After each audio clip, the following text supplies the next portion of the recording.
After reworking the goal of the math lesson, Lindsay finds different ways to assess whether or not her students are achieving that goal.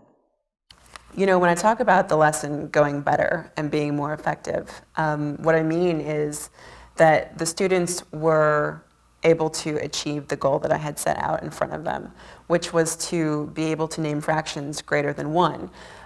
As the lesson was going on and we were in our independent work time and students were completing different activities, not all of them were doing a paper and pencil activity. So it's not like maybe a more traditional math lesson where students go to their desks, they all do paper and pencil, they hand it in, I can grade it on a scale of 100, and then I know, if they get 75% or above, then it's successful. It's not exactly like that. It's a little bit trickier when you teach this way. It was very important for me to be circulating around and sitting in with different groups and sort of posing questions and watching. So the assessment sort of happened during the lesson as I was going around to sit in with different groups of my students, but also at our share at the end, being able to talk about what had we learned, giving them the opportunity to verbalize what they had learned.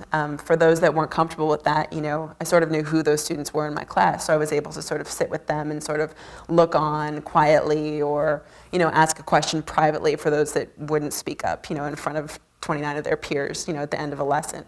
So it's definitely something you have to think about when you're going to choose to teach this way.